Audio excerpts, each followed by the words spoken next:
공무를 처리하는 틈틈이 무예를 단련하기 위한 주기적인 활쏘기를 빠뜨리지 않았습니다. 연이어 비가 내린 며칠 후에는 경강선 점검에 나섰는데요.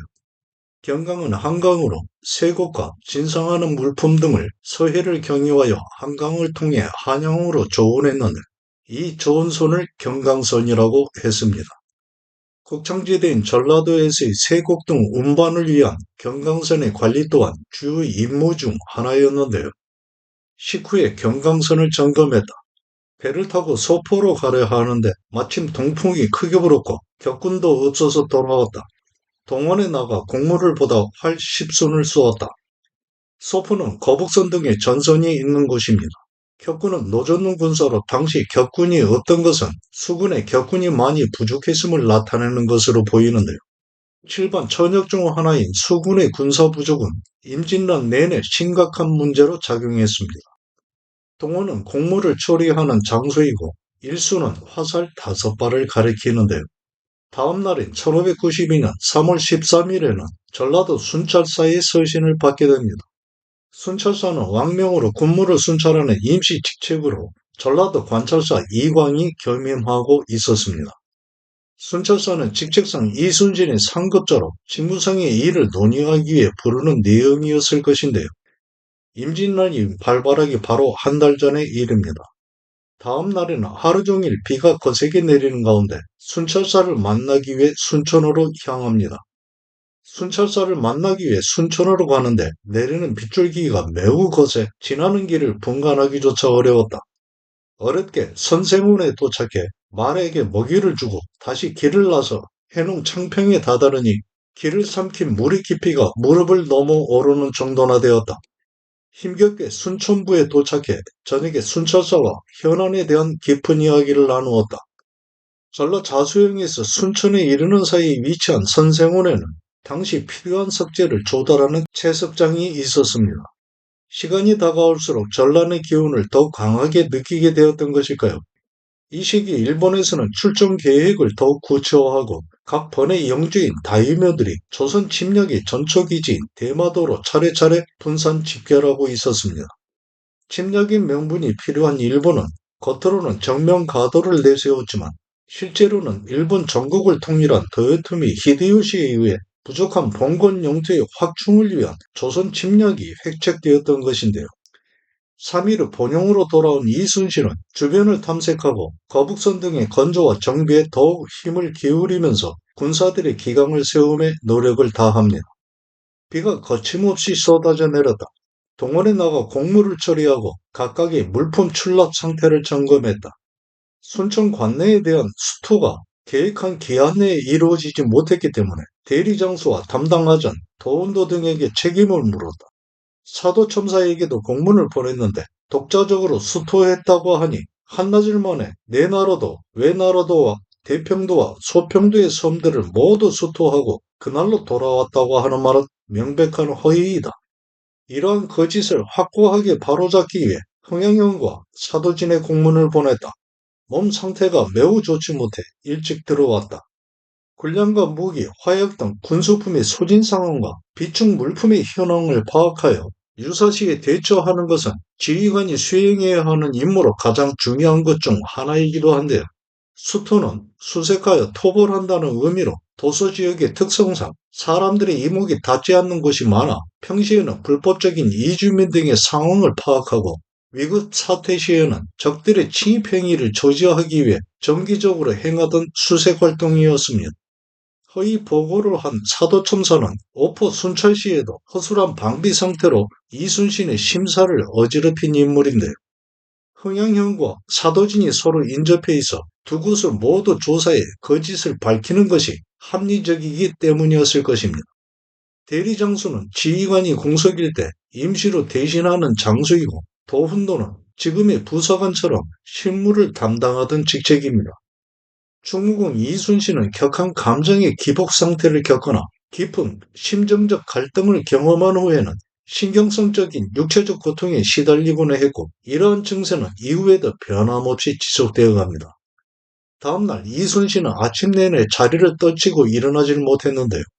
이후 성북쪽 봉우리 아래 해저에 대한 대대적인 보수 공사를 실시하고 전선을 건조하고 보수할 널판지를 날짜가 지나서도 조달하지 않는 담당 아전을 잡아들여 곤장을 칩니다. 그만큼 평선의 정보수는 시간을 다퉈 게을리할 수 없는 일이기 때문이었습니다. 외적이 관계를 접한 날 이순신은 그 음흉함에 혀를 내두르게 되는데요.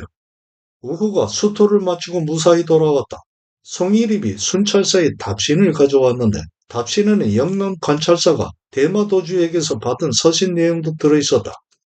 대마도주가 말하기를 얼마 전에 여러 척의 배를 조선에 보냈는데 만약 도착하지 않았다면 필시 풍랑에 침몰했을 것입니다고 했으니 그 말이 지극히 흉악한 거짓이다.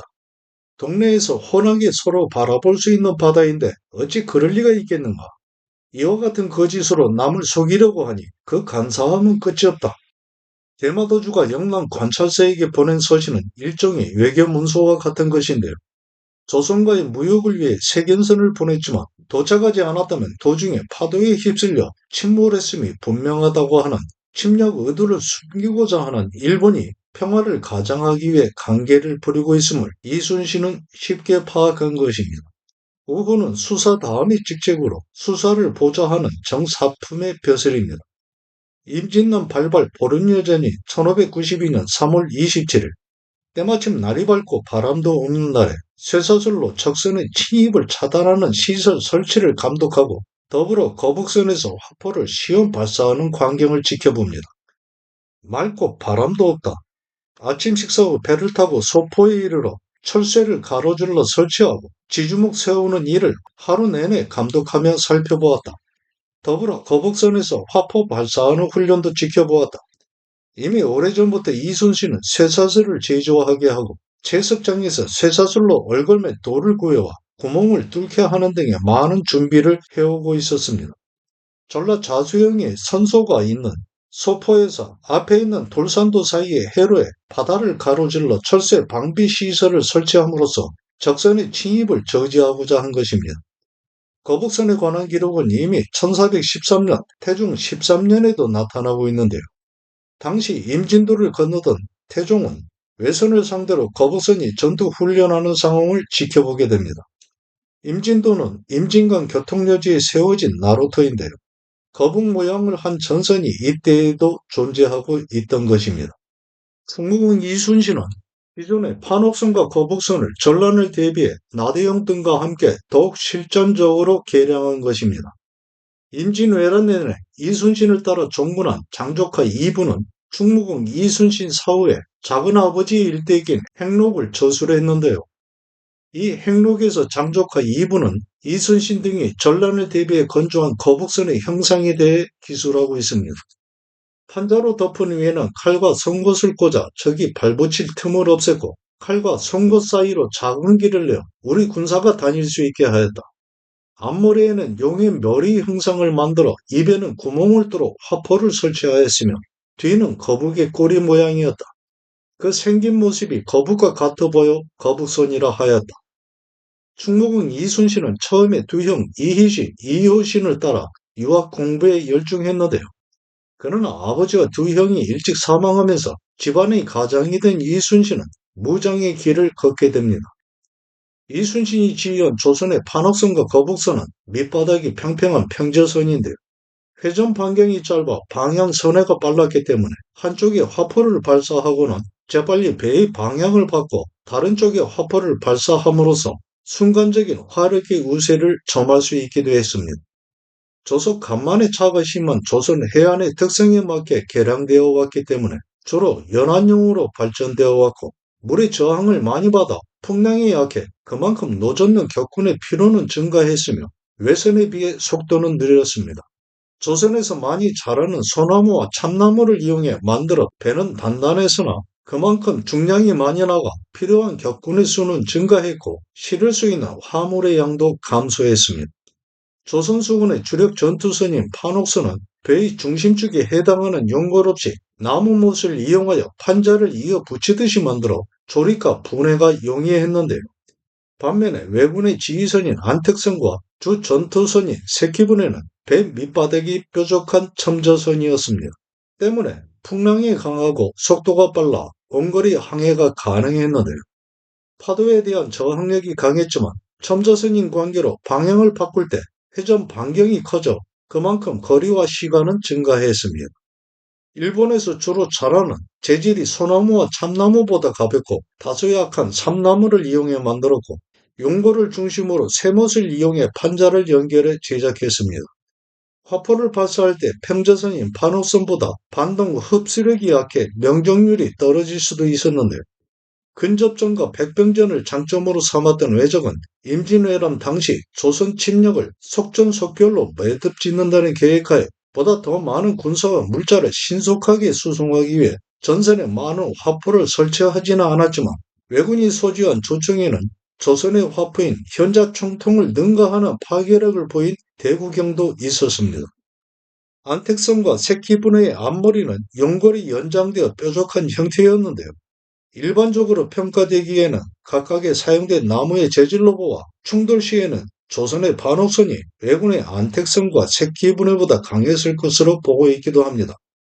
그러나 연골이 있고 없는 것도 선체의 강도에 영향을 미쳤을 것으로 보이는데 무엇보다 백길이 충돌하여 상대배를 파괴하는 충각전법은 고대를 지나 역사가 진행되어옴에 따라 거의 행해지지 않게 되었습니다.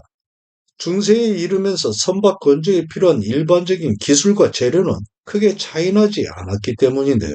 규모가 현격하게 차이나지 않는 경우에 있어서는 최후의 선택이 아니나 전선끼리의 충돌은 양쪽 모두에게 있어 피해를 감수해야 하는 수단이었습니다. 또한 당시 조선의 화약 생산은 극히 제한적이었는데요.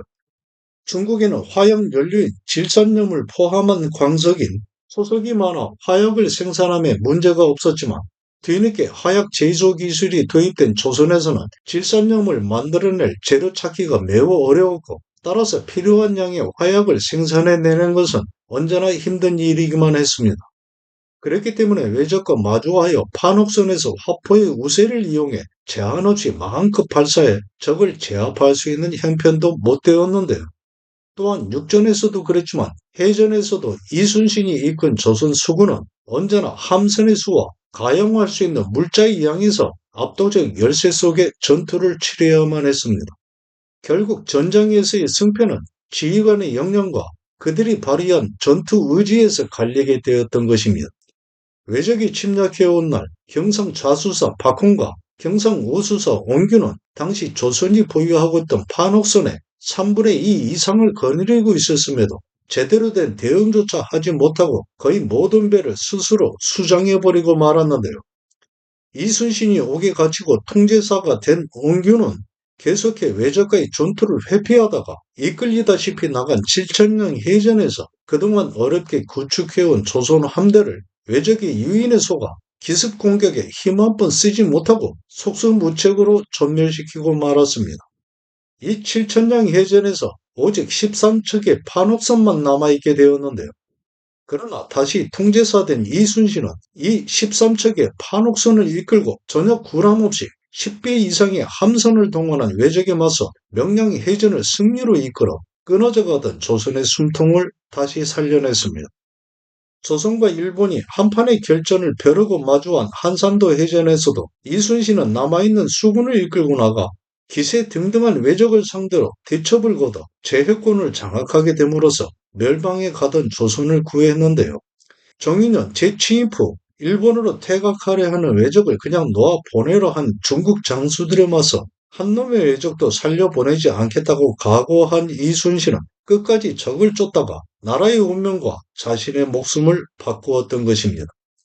충무공 이순신은 필사즉생, 임전무태의 정신을 언제나 스스로 발휘했고 그래서 조선과 백성들의 삶은 오늘에까지 이르러 올 수 있었던 것인데요.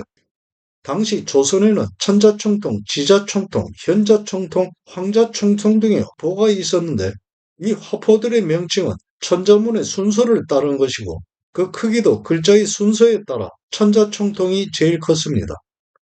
각각 대장군전, 장군전, 차대전, 필영전 등을 주 발사 수단으로 삼았는데 대형 화살 모양을 한 대장군전, 장군전, 차대전은 화력이 커 적선의 배전을 관통해 구멍을 내므로써 파괴 침몰시켰습니다. 더불어 포탄으로 각각이 구경에 맞는 철환과 석환, 산탄용으로 셋조각, 둥근 자갈 등도 사용했는데요. 화포 중 가장 큰 천자총통은 제작 비용과 화약 소모량이 커 주로 지자총통과 현자총통 같은 중소형의 화포가 사용되었습니다. 개인 화기로는 승자총통이 있었지만 왜군의 조총에 비해 총신이 짧아 사거리가 짧고 명중률이 낮았는데 임진왜란 중에 이순신은 그러한 단점을 보완하기 위해 왜군의 조총을 참고 삼아 정철 총통을 개발해 조정에 알리고 널리 사용되기를 바랐지만 당시 조선의 역량이 그것을 따르지 못해서인지 이순신의 기대는 이루어지지 않았습니다. 충무공 이순신은 어머니를 하늘 아래 오직 한 분이라 하며 언제나 그 안부를 살폈는데 아산 본가로 보냈던 나장으로부터 어머니가 평안하심을 전해 들은 며칠 후 무언가 정신적 스트레스를 크게 겪었을 이순신은 식사 후에 심한 통증을 느끼며 알아누워 밤새도록 신음하게 됩니다. 충무공 이순신은 자수사가 되기 전 발포 만호가 되어 있을 때 직속상관이 전라 자수사의 불의한 행동을 눈 감지 않아 이외의 상급자들의 고의적인 배척을 받으면서 직책상의 불이익 속에 어려운 상황을 견뎌야만 했습니다. 이렇듯이 적당하게 타협할 줄 모르는 강직한 상품으로 인해 마주해야 했던 여러 부조리한 현상들도 심리적인 스트레스를 더욱 배가했을 것인데요. 이전에 하급자인 이순신에게 앙심을 품은 자 중에는 훗날 그에 대한 보복으로 직책상의 권세를 이용해 안가품하기도 했고, 그로써 이순신은 발포 만우직에서 파직당하기도 합니다. 38세 때의 일인데요. 얼마간의 시간이 흐른 후 복직되지만 강등되어 급제 후 관직에 처음을 시작한 훈련원 봉사가 되었고 벼슬의 단계를 처음부터 다시 밟아가야 했습니다. 이후 사복시 주부 등의 관직을 거쳐 조선 만호가 되었던 것인데 그렇게 모든 기력을 소진하여 자리를 떨치고 일어나지를 못한 지 사흘째 되는 날 저녁 기운을 조금 회복한 이순신은 동원에 나가 공무를 처리합니다. 3일 후 함께 있던 동생 여피를 본가로 떠나보낸 이순신은 적막함을 느끼게 되는데요. 임진남 발발 5일 전의 일입니다. 아침 늦게 비변사에서 비밀 공문이 도착했다. 영남 관찰사와 경상우도 병마사가 보고한 내용이 들어있었다. 아침에 어머니께 보낼 물품을 정리해 놓았는데 아우 여필이 와 가지고 떠났다. 방에 혼자 앉아 있으려니 허전한 마음이 갈래로 나누어진다. 비밀 공문에는 적정에 대한 내용이 들어있었을 것입니다. 그러나 침략에 대한 직접적 징후는 이때에도 제대로 파악하지 못하고 있었는데요. 외적의 배들이 부산 앞바다를 구름처럼 가득 메워오고 있을 때 방어를 책임지고 있는 부산진 점사 정발은 전령도에서 사냥하다가 다가오는 외선들을 조공하러 오는 배로 생각해 처음에는 아무런 대응도 하지 않았을 만큼 외적 침략에 대한 구체적 내용은 전혀 알지 못하고 있었습니다. 전라 좌수사가 되어 2해를 넘겨가면서 찾아뵙지 못하는 어머니와 집안 식구들에 대한 그리움이 강직한 무장의 마음을 공허하게 만든 것인데 외적이 침략하기 이틀 전 세력이 건조한 거북선에 비로소 배로 돛을 만들어 단 이순신은 큰일을 마무리한 마음에 안도하는 숨을 쉽니다. 다음 날에는 거북선에 올라 지자총통과 현자총통을 발사하게 하여 그 성능을 시험하는데 임진왜란 발발 하루 전에 그 형체가 완성된 이 거북선은 이후 충무공 이순신이 지휘하는 각 해전에서 공격의 최전방에서 돌진하면서 외선들의 진영을 무너뜨리는 돌격용으로 활약하지만 통제사된 옹균이 이끈 조선수군이 7천량 해전에서 괴멸하면서 거북선 또한 바닷속으로 가라앉게 됩니다.